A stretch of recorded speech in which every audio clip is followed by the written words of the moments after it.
Our guest expert today on the Experts Showcase is Cynthia A. Brown, social media expert, talking about social media landscape and teenagers, 3 things you need to know.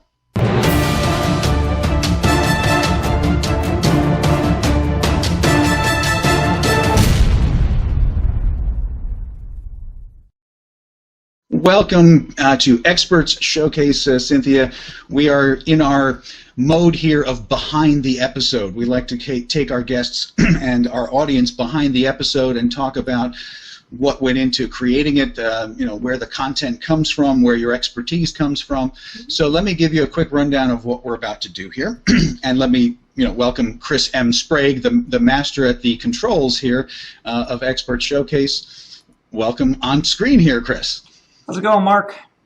Going excellent. We've got the excellence lady here with us. How could we go wrong? So we just recorded an episode with Cynthia that we're going to show you in just a couple of minutes here. But before we get to the actual episode, we're going to have a little chat, you and I, Cynthia. And while we're talking, Chris is going to be taking some notes. He's going to play the role of our coach consultant around some of the content principles that go into creating a talk show online and creating content through this vehicle of a talk show. So you and I are going to chat a little bit for a couple of minutes. He's going to be listening, taking some notes, and then I'm going to turn it over to Chris to give us some feedback and tell us what he heard, because in general that gives us some pretty cool insights that we may or may not have thought of before. Sound good to you? Sounds great. All right. So in our episode, we were talking about teenagers, we were talking about social media. This is a deep area of expertise for you. You do a lot of public speaking at schools and things like that. Why don't you just tell me a little bit about that background first to get us rolling? Okay, thank you, Mark. For myself, I've been, the past few years, a social media professional in providing social media coaching and consulting to small businesses and nonprofits.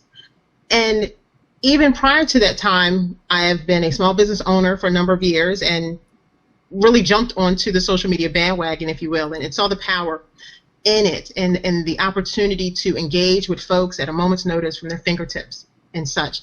And through that professional experience, I found that everyone was having a conversation about how you sell more of the next widget, how you position yourself professionally to land that next job. But no one was having the conversation with our youth about how they should best operate on social media. Mm-hmm. I have 2 school-age children myself. I have a middle school student.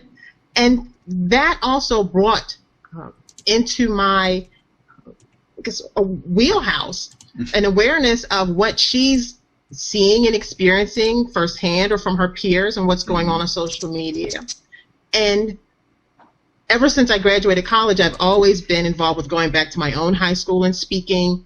I've spoken at several YMCA, Y Achievers events and different things. So I found that I've constantly been speaking to youth on a variety of things, from career planning, goal setting, and marrying that with my proficiency and passion for social media, my own firsthand experience as a parent, I saw that there was an opportunity and a need really to start to address that audience and really speak to them about social media and how to best manage it for success and to not allow it to derail their future. Mm-hmm. And I know you're very out there, engaging in all different formats and in all different ways to kind of get that message out.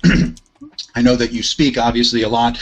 I know you're very involved in organizations like Toastmasters. You know the speaking world. So that's the live part, and I know you're also very involved online, but I don't necessarily get to see a lot of that. So tell me a little bit about what you're doing in that social media world right now to get the word out. Okay. Yes, I've been leveraging Facebook and LinkedIn, creating content, blogging as well. I've just recently got onto a platform called ezine.com, so putting some content out there. So a lot of it has been written. I've had some small segments of some video content, and I do know that there is power in video. We are a shiny ball generation. We like the shiny things, and where images and video, they grab our attention. They grab our attention a lot quicker than written content, unfortunately, in one respect. So that is something that I am looking to do a lot more of. I know that there have been a number of speaking engagements that I've done that if only I had captured some video, if only I had, and I think a lot of people, professionals, can say that in their experiences. So now I'm trying to do the right thing in that respect, and anytime I'm speaking, if I'm not capturing some snippet of a video, I am at least capturing audio. Yep, absolutely. And that is also something that I do as well. I leverage other platforms to try to take some of the written words that I've been doing and even put them out as podcasts, as audio files on other platforms. Mm-hmm. Well, absolutely. I mean, if you can't capture it, then you can't reuse it. Then you're only living in the moment, and that's great for the people in the room, but then there are so many people that would still benefit if they could find that content either in a podcast show or in some other format. So we just recorded an episode together on Expert Showcase to try to have that experience. Tell me a little bit about how easy or difficult this process was for you. It was a piece of cake.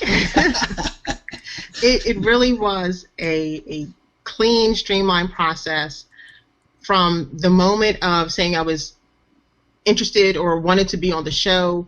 It's the email exchange to let me know what I needed to do.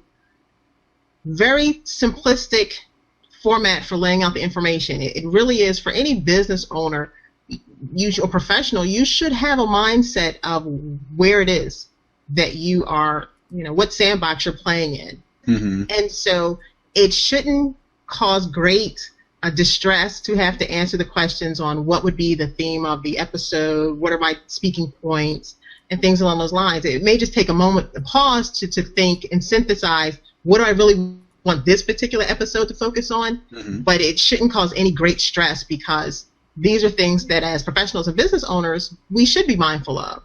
Mm-hmm. And so the show, I thought, how it was laid out to prepare me for the episode, again, with the 4 questions that were asked of me. Again, I could do it online. I could do it from any platform, mm-hmm. my tablet or whatnot. So that was ease of convenience. And I got a number of reminders to let me know that the show, I already had it on my calendar, but it was great to just, have those email reminders. And from the setup, I was familiar with the platform already that's used to do mm-hmm. the show. So fortunately, I didn't have to download anything to my laptop, but if I had, I think it probably would have been maybe 5 minutes at most. And you both have been wonderful in walking me through just the process from when I first logged into the episode and how the flow was going to be, and again having that comfortable exchange so that everyone is relaxed and in a comfortable state of mind. So it's been a really good process. Very minimal stress. Very, very glad. We're very glad to hear that. Let me ask you a couple other quick things before we turn it over to Chris, because we always have to check whether he's really just doing his email over there or whether he's really taking notes. The audience can see the notes that he's taking, so they know whether he's being focused or not. But you and I, Cynthia, we're not quite sure until we turn the reins over to him, right? So, but let me ask you something else. I mean, you mentioned that you certainly see the value of video content, and that you kind of wish that you were able to capture a little bit more of what you do when you're doing things in these other formats. Mm-hmm. Could you envision a format like this being valuable to you in terms of creating content on a more regular basis to put out onto social media and to, what if there was the Cynthia A. Brown show, really speaking to teams on a weekly basis kind of thing? Can you imagine something like that? Oh, I can. I completely can. And can you see the value of something like that for the people you're trying to reach? I do. I can see the value, because my message is to help teens as they go through, but really those first persons that are going to have some of those conversations are their parents. Mm-hmm. And walking in their shoes, I know it's hard to juggle so much. And if it's an opportunity for them to have a video where they can hear some of the things that I'm reminding them that they should be following up on or having awareness of, it could be something that can be on a tablet that they're watching when they're at the gym, or even the tablet is sitting to the side as they're fixing dinner, and those kinds of things. Or if it comes down to them just listening for a moment, it could be in the background and running. So I see where there is value in creating content of this nature. It would reach my audience and their infrastructure, mm-hmm. Their parents and the adults that are in their lives that will help them make sure that they're managing their social media existence in a responsible way. Cool. All right. Well, I'm not going to talk forever here. I got to get out of the way here and turn the reins over to Chris and move to the back seat here, and let's listen in on and receive some of the feedback. Chris, you've been listening and typing away there. What have you discovered in our conversation that you can help us reorient our brains around? Okay, just let me finish this email first. Okay. And this tweet I was doing. So okay. I want you to be tweeting. We gotta get you gotta have one hand taking notes and the other one kind of tweeting out in real time as we create episodes, because social media, it's important. Exactly. And then should I have my feet going as well? I mean, people who play like pipe organs. I mean, they've got 3 keyboards up here and a foot keyboard. I mean, you're kind of a slacker if you're just working on one keyboard. I tell you, one day we're going to do behind the scenes episode so you can see the 17 monitors and the 7,000 things that happened. But first of all, Cynthia, thank you very much for being on. It was an incredible show today. People are going to get a chance to watch that incredible show in a few minutes. You had a lot of great information on the show, and I learned just as much, if not more, here afterwards. So I want to give you some feedback on some things that I've heard. And first, before I do that, I want to ask you a question. How far have you already gone into developing your content into either a signature talk or a series of signature talks or a series of signature talks? How far have you gone already in doing that? How far have I gone? It's hard without having the measuring stick to really give you that answer, but I've created some specific programs. I have Are You Social Strong? And that's social media training representing our now generation. So there are a couple of things that I've done around, I seem to fall into acronyms. I like those. I have Be Smart, which is social media awareness regarding threats, and that's a program on cyberbullying and online safety. And then I've also crafted a program which I've delivered at a few middle schools in the area around public speaking to our middle school and high school students, and that's called Speak Up, where I really touch on the tools of public speaking, and I have that as an acronym, so what Speak Up stands for. So, I mean, I've developed speaking programs. I haven't gone full out in some of my full-blown collaterals, I guess, around those, if that helps. So the first, and I'm going to ask you, may I mentor you for a second versus being a coach? Because people who are watching this understand the difference between a true coach and a mentor. Please, so thank you for saying yes. Please do not sell yourself short. You just off the top of your head gave me 3 programs that you can speak on at this point, and I can name probably 100 speakers who couldn't even tell one of their signature talks, or who would be so all over the place that they would confuse the living daylights out of their audience. So I commend you that you have 3, and that they're all in the same topic area. So please don't sell yourself short. I can tell you that selling yourself short is not being humble, or is not being humble. It's just selling yourself short. And that's one of the things that I had to learn the really hard way. So I will give you that. Thank you. You're welcome. A couple other things real quick. As we were prepping for this, we talked about a tagline, and the more I think about it, the more I love the fact that you're the social media lady, the social media expert, and I really, after thinking about it during the whole show and listening to you, can also back up what I said at the beginning off camera. I think you are the social media expert when excellence matters. So I would give a little thought to your branding around that, because it really demonstrates, I believe, what you just told us. Because here's some of the things I picked up on, and then I'm going to give you a couple of ideas for either not necessarily signature talks, but maybe content areas you could do. So here's a couple things that I picked up on, and I'm going to preface this by saying you probably already know this. However, when we are deep in the woods and we're in the middle of the forest, sometimes we can't see that beautiful tree that's right in front of us. Sometimes we miss it. Sometimes think of it when you're reading a book and you skip a word. Mark and I had a great example yesterday. In the past 2 days, we've missed the word "to" in a sentence twice. And it's like, wait a minute, what is going on here? Like it wasn't even there. And it's like, and by the way, Mark, there was another you versus your, but I got it fixed on the lower third yesterday before our guest said it. All the time. It wasn't you. Too fast, and I just shave off the R in your.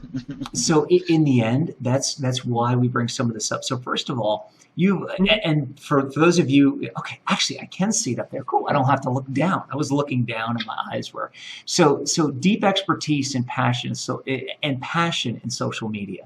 I think wherever you go, whatever you do, whatever you talk about, you need to keep referencing the fact that you have this deep expertise and passion for social media. The interesting thing is that if you hear people talk about expertise in social media, that's usually where they stop.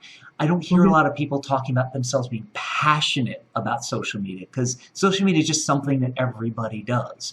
And when something happens that is something that everybody does, a lot of people stop referencing the passion because they just kind of say, well, it's what everybody does. It's like, yes, but. I love the fact that you're talking about how youth should express themselves and coming at it from a standpoint of that you have a child in school, and it's like, look, if you did it this way and you expressed yourself a little bit better, it gives you a better opportunity to have something that you will be proud of later on and proud of going forward. Also, I would really focus on your deep expertise in speaking to youth when you're out there. It's kind of this is. I mean, let's face it, it's the same thing. I'm going to give you another quick example. It's the same reason why a father coaches his son's baseball team. They may not be overly passionate about baseball, but they're overly passionate about their son, and they want to help their son do better. Okay. So you are passionate and very much so about social media and about helping your children do better. So it's natural that you coach and that you speak to other children. But this is something this is an outside the box thing, because nobody thinks of bringing a speaking coach in to talk to, nobody thinks of, in the old days there was the debate club. If you remember back, now I'm really dating myself, Mark. I bet no kid who's watching this knows what a debate club actually is. Yes, there was a time where people used to get together and just yak about things. Oh, wait a minute, that's Facebook. But anyway. Now it's probably a tweet off. You line them up and you have them tweet off. Exactly. So before I get into the content, one of the last things, I love the concept of a Cynthia A. Brown show, and one of the things that struck me as very interesting when you said that, and I'm going to give you some content suggestions in a second, is something to the effect of the leading authority on helping parents work with their children on social media. So as you're thinking about doing more content or even a show, because one of the things you said struck me as very interesting, and I think I got this right. You like to do videos and stuff so you can give to parents so parents can see, so their children will watch it too, but so parents can see, first of all, how you interact with the children, but second of all, things they could do to help their children better. Because remember I talked about the forest through the trees? So parents nowadays have grown up with social media. They feel they know social media, and a lot of times they're missing that forest through the trees on how to better interact with their children and teach them social media. So I'm going to close my piece of the segment with this. I'm going to give you a couple of ideas for pieces of content you could create. Okay. One is how youth can best manage social media for success. Now, it plays on some of the stuff you said, but if you create a series based on, look, we know social media is out there. We know it's easy to learn how to use it, but if you want to manage it for your future success, and then you can do things like show them the dangers and the pitfalls of even the most popular people when they get, when they make a mistake on social media. Like the hack that happened a few months ago with Sony. It's like, they were talking about some of the most popular people in the movie industry, but they forgot that could eventually become public. The second thing is, if only I had. Here's a piece of content that I believe you can create that you can take into a middle school, a junior high school, or a high school, and you tell people to envision what their life looks like in 5, 10, or 15 years, and then tell them to say to themselves, if only I had. And then you go back to say, what am I doing now that if I was an adult, I'd say, if only I had not done this, I would have been better off. And then you can take it from the standpoint, if only I had done this, my life would be better off. So the other things are how parents can work with students on social media, working together. And I would kind of have the subheading there of and not being overbearing, because a lot of times I think parents struggle with the difference between what do I do? Do I become this overbearing, internet czar, so to speak, that throttles everything, or do I become their friend and let them do anything they want? And the kids who are the kids who are happy, successful, and healthy, happy, and successful are the ones that have parents that are right in between. In fact, there was a brand new study that just came out. I promise, Mark, I'm wrapping up shortly here. It's good stuff. I'm staying back. I'm listening. And there was a new, at the time we're recording this, a brand new study just came out that says they're now starting to prove that children who have overbearing mothers actually do grow up to resent them in the future. I mean, they're actually, the amazing part about the times that we're living in is the fact that they can do this research, and now there's finally enough data to make some of this research valid. In other words, because they've been tracking people for 50, 60 years with things. So it's interesting to see what's gonna happen. So from a social media standpoint, I would say to you, that's why a course like that from you on how you're working with your children and not being overbearing, but also not being their best friend. It's like, I guess as the kids say, besties. I guess that's the kid lingo for best friend now. It's like you really don't want to be their best friend, but you want to be something more than an authoritarian dictator that locks everything down from them. And I love that, just to wrap this up with the things that you had said, I love the concept of are you social strong? I love the point about be smart, cyberbullying, and I love speak up, which is, 3 things that the kids really need to know, because, and I'm sure you've thrown this in, but just as one last kind of, if you haven't, from a speak up and a cyberbullying standpoint, part of the challenge is when we grew up, and when Mark grew up back in the Stone Age, when we grew up, if you spoke up, you were looked at as a narc. You were looked down upon. You were looked at. Believe me, you were. It's like, why did you tell on this person? Right. And that was at a time when we didn't have to be worried about guns, and we didn't have to be worried about sexting, and we didn't have to be worried about all of that stuff getting into school. And I'm sure you bring this in, but if you don't, go ahead and kind of add this in. To say, kids, look, we now live in a very different world. You're no longer tattling. Granted, don't really, I'll say, micromanage it, so to speak. Don't nitpick. But goodness gracious, we're at the point where, that things could have dramatic, lifelong, consequences, even as far as prison. So, teaching kids how to figure out where that line comes between tattling and being really, nitpicky and actually saving somebody's life or doing something is great. So I commend you. I'm going to give you a round of applause, Mark. I think we're going to start doing this at the end, Mark. Come on, I know you got 2 hands there. There you go. Thank you, guys. So great job, Mark. Before I kind of wrap up, is there anything that you wanted to say?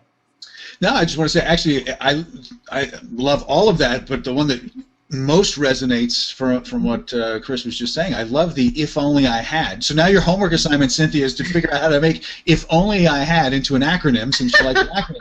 There's got to be a way to do that. But I think that's awesome because, instead of telling people what to do or not to do, which nobody likes to hear, it becomes like a storytelling, almost like a thought exercise of, if your future self could social media post you back a message about saying, if only you had or hadn't at this moment. So I think there's something very cool in there. But we can probably go on for hours, right? Yeah, well, definitely. That's go ahead, great. That's actually a speech I've done. I've done a speech titled, "Would the child you were be proud of the adult you are?" Awesome. And so taking both of your suggestions, I actually might play around with that a little bit and pull some nuggets together and see what I can come up with. So it's a great suggestion for that. If only I had, and really, tying those pieces together. Awesome. Great. So before I wrap us up and we get to the episode that we just created with you, Cynthia, any closing thoughts or feedback or reactions from what we've just been talking about? Well, this has been great. This is certainly more than I was expecting. This is not only the wonderful robot that you would get Christmas morning, but you guys, have the batteries for it. So now I can actually put the batteries in the robot and play Christmas morning. I mean, I was expecting the show, but I love the the component of these behind the scenes, and even just to share with you all. And I appreciate the thought of providing that coaching and some mentoring tips for me, and just navigating the content that I should be bringing to the table. So that was an added bonus, and I really appreciate the opportunity. Again, this was a very streamlined process to participate in this show. It is something I can envision myself doing on a regular basis, and I'm excited now about thinking about some of the content and defined series that could be in the works. So. Excellent. Well, listen, it's been a pleasure having you, Cynthia, because, I mean, I'll echo something Chris said earlier, which is that we talk to a lot of people in the coaching consulting field, and I got to say, you are extremely ahead of the curve in terms of having packaged and crafted things, and I know it comes from your background speaking and doing all these great things. So it's a pleasure to have you on the show and to be able to brainstorm a little bit with you after. So without any further ado, you know, I know people want to actually see what the episode looks like, but I have a lot of fun with these behind the scenes. I know Chris does too, and it sounds like you enjoyed the process as well.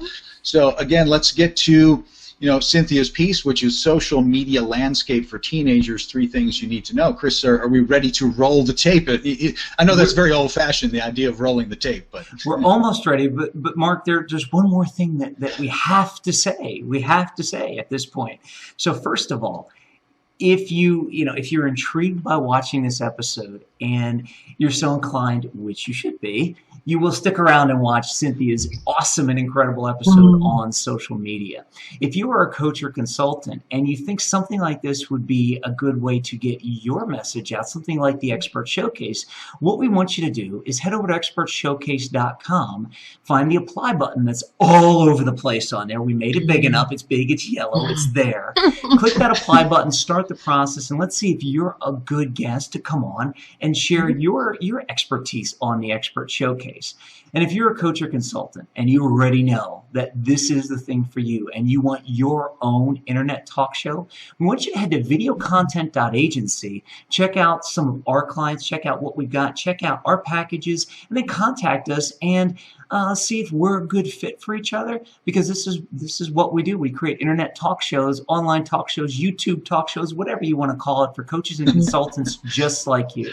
So without any further ado, Mark, I am now going to roll the tape. All right, let's go. Today on Expert Showcase, Cynthia A. Brown, social media expert, talking about social media landscape for teenagers, 3 things you need to know.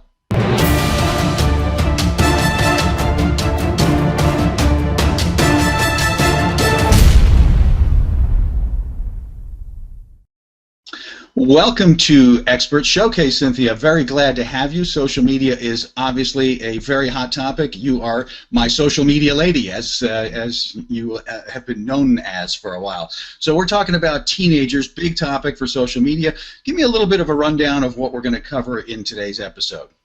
Great. Well, thank you, Mark, for having me. Teens and young adults, they're using social media sites and apps on a daily basis. And their social journey can position them for success or derail their future. So today we're going to tell you 3 things that you can do to navigate the social media landscape and have a positive, engaging experience. That sounds excellent. And when we were prepping for the show, I mean, indeed, we're going to do 3 things you need to know. I'm going to just run those down so that people can cement them in their mind. So we're going to talk about understanding the power of perception. We're going to talk about realizing the depth of digital content. And then we're going to talk about the fact that the secret to social is sincerity. This all sounds like great stuff, and obviously we're going to deal with the fact that teens live on social media and that they're teaching us, I think, more than we're teaching anyone else. So let's take that from the top, Cynthia. What is the power of perception in this realm of teens, social media, all that good stuff? The power of perception is really starting that conversation with our teens to have them be aware that regardless to how much they may hold the opinion, it doesn't care what someone thinks about me, I'm my own person, that at the end of the day, when you're looking to matriculate from high school to college, when you're looking to land that first job, it comes down to what someone else thinks about you. And that their network, their social network, that community that they are a part of can be very telling and can create a perception about them that may or may not be their reality. There can be perceptions that are created by the content that they post, of course, themselves, but also content that they may like or share. It creates in someone's mind what they may be about, or what they may like, or what they may accept. And so I think, again, first having that conversation with the teens and the young adults in our lives, letting them know that it is more than just this moment that you're doing something, and that there is a perception that's being created. And what's the perception you want to create for as you start to position yourself to grow and develop, again, moving through middle school, high school, and into college? What do you want your future to hold? Do you want to be in a position of having options, or do you want to find yourself limited because of actions that you took years prior? Mm-hmm. Cynthia, can I confess to you that I am so glad that I did not have to go through my preteen and teen years in this realm, because you're right. I mean, we just did stuff, right? And only the people in the room were our witnesses to what we did. And luckily, human memory is a fairly fallible thing, right? And it fades. Nothing fades anymore, right? I mean, all these fun and games online have a lasting, a lasting trail, and people can find that trail. And so you are building your resume, whether you mean it or not, and you just don't have that perspective as a kid most of the time. Although I've got to say, a lot of teens are getting that perspective now, I think, right? Hopefully. They are starting to see, as we at times will have notable figures that will be pulled on the carpet for certain things they're doing. Yeah. They're getting a glimmer, but I definitely think it warrants continual conversation. And even the supposed things like Snapchat that vanished. We know from recent events with Snapchat getting hacked, there's no such thing as privacy or secrecy if you're going to put things on the web, and people just need to understand that. So yeah, you're creating a perception, and it's not all of you, but it's the all of you that people can see when they're looking at you online. And so you got to think that through. You got to think, what do I want people to see when they look at me? So we've had that conversation with professionals, of course, all the time. What do you want to look like when people search for you? Exactly. But most of those people are of our generation. They didn't leave that trail behind as they were youngsters. Well, we can go on forever about perception. It's a great topic. It's one that we could probably do an entire show on, but it's only 1/3 of our segment today. So let's move on to. We're already segueing into it in what we're saying, the depth of digital content. So let's talk a little bit about that. Okay.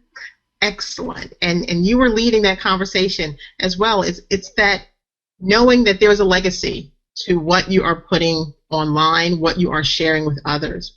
And just for that moment that you may post something or say that comment, it lives beyond that moment. There may be a video that you take. It can be something that leans towards the realm of cyberbullying. It could be something that's of an inappropriate manner. And you think for that moment it's funny, it's harmless, but now that it's been posted, again, it takes on a life and it has depth to it. It can be something that not only can be attributed to yourself and again, bring back that mindset of what perception have you created, but it can have a lasting impact to the person that may be a part of that video or that image that's been shared, something that may continually to bring them hurt or discredit their reputation.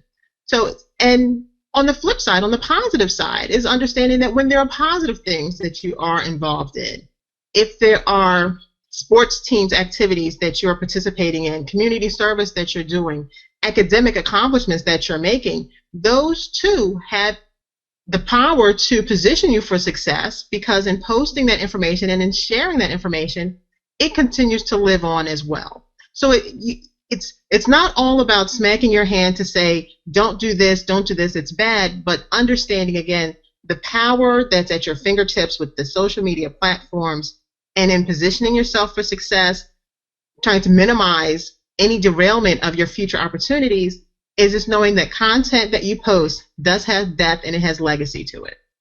And that's such a hard thing for a lot of people to kind of hold on to, because in the moment you're in the moment, but it's that lasting staying power that you may not be thinking about. I mean, I forget which. There's a Native American tribe that used to teach people that every decision you make, you have to think through what's the impact 7 generations from now. I'm not sure we have to go quite that far, but you might certainly want to be thinking what's the impact of what I'm about to post online 7 years from now, certainly 7 months from now, because the context can change. And real quick example that just happened in the last couple of weeks. There was there's this concept of a private Facebook group or a secret Facebook group that's members only.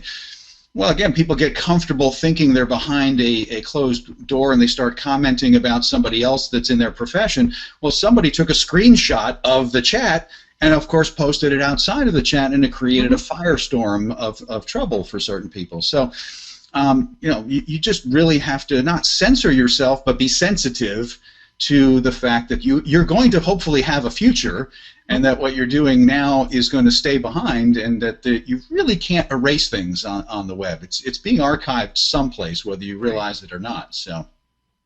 Even the head of the CIA got caught up, with inappropriate emails. It's like, come on, you're the CIA. You should know better. Right? Well, and I think there's a cure here in your third bullet point. So let's roll over to that, because the secret to social is sincerity. I mean, I think that's a great principle. So let's talk about that. So the secret to social is sincerity. That means to really think about, think before you act. What is it that you want to accomplish with your posting? And again, for a number of our teens and young adults, it really is an environment for fun and frivolousness and just sharing with their peers and such. But again, is it harmless fun? Is it good, healthy entertainment? It shouldn't be something that's malicious, that's going to bring harm to someone, something that's going to come back and create a negative perception of yourself or the rest of your peer group. And so it comes down to, thinking before you act and asking yourself the question, the comments, the picture that you're sharing, the video that you're posting, would you want to be that person that may be the target of that if it comes down to being something that is malicious or negative or harmful? And in the example that you shared, and that in and of itself was a good segue, and that someone took a conversation from that private group, screenshot it, and shared it out. And there's 2 areas of where we could examine. The person who was making those particular comments, right? You may have fault with someone, but there could be a respectful way that you express that fault that you have. And then the other person who basically breached the confidentiality of that secret group to say, I'm going to go and share this. And what was their intent and purpose? Was it really to make that other individual just aware that maybe there could be some areas in their professional or in their personal life that they can improve because somebody found fault with it? Or was it to really just instigate a situation? Right, exactly. And so if we all do a better job at thinking before we act, that would help us to have I think, more engaging and a more sincere social experience. Absolutely. Thinking before you act. And what I find personally helpful, and maybe it'll be helpful to others, is to constantly try to think of myself as actually being in a room full of people. Because I think part of what gets people in trouble is that illusion of privacy, because generally you're sitting alone at your computer, and even though you're talking to somebody or a group of somebody's, you're forgetting that there's a huge group of people, and that people start behaving differently than they would if they were physically in the room. Would I say this right in front of a group of my peers? Would I want to see the reaction of what they're going to think of me or react in some way based on what I'm about to do? So I think that sincerity, and the sincerity of it's a personal relationship, it's a personal connection, even with people you haven't met yet. So, well, Cynthia, this has been excellent stuff. I mean, this is a really important topic, because social media is, of course, everything. It's most of the web, I think, for most people at this point. Teens are the ones right now who are going to live with the biggest impact of it as they move forwards. As I said, thank goodness I didn't have to have my own legacy captured in real time with a million selfies along the way. So we've been talking with Cynthia Brown, social media expert, the social media lady, public speaker, and we've been talking about the social media landscape for teenagers and 3 things you need to know. And those 3 things, just to recap, we talked about understanding the power of perception, and we talked about realizing the depth of that digital content that you leave behind, and that if you can use this secret to social being sincerity, it might steer you clear of some trouble that you might otherwise get yourself into. So, Cynthia, I really want to thank you for being our expert guest today on the show. It's been great information, and thanks for sharing all this great knowledge. You're very welcome. So I want to give people a chance to get in touch with you, because I think you have a great deal more to offer than what we can cover just in one little episode here. So, you know, Cynthia is available to come and speak at middle schools and high schools and youth groups, and so the best way to do that is by email or by phone. So you can reach Cynthia by emailing excellence@CynthiaABrown.com. And we were just saying it's Cynthia A. Brown, because you got to bring your A game if you're going to be excellent. So excellence@CynthiaABrown.com, or you can actually call her. It's old-fashioned technology that still works just fine, and you can find her at 866-900-8593. So Cynthia, I hope you know, people have gotten a lot out of this, but I know that they really should get in touch with you if they want to get this customized to their unique circumstance and unique situation. So, again, thanks for being our guest today, and we'll see you again sometime around the corner, or maybe on another episode of Experts Showcase. Very welcome. Take care. Thank you so much. And another great Expert Showcase episode. Chris, what should people do right now? Yeah, if you're watching this and you're a coach or consultant, imagine what it would do for you and your business if you were a guest on Experts Showcase. And here's the best part. Other than possibly increasing your business, an appearance on Experts Showcase is free. We give you a copy of your episode so you can use as marketing collateral, and we give you a coaching session to go along with it to tell you how you can best market your episode and other tips and tricks about your business. So what you want to do is head on over to expertshowcase.com, click on the big yellow apply button, and apply to be our next featured guest on the Expert Showcase. Now, if you're a coach or consultant and you've already imagined what having your own internet talk show will do for you, then we want you to head to VideoContent.Agency and check us out, check our packages out, and get in contact with us. Let's see if we're a good fit, and let's see if we're the ones to produce you and make you the next star and have your own internet talk show. And until next time, Mark, anything else? I couldn't have said it any better, so just do what he said.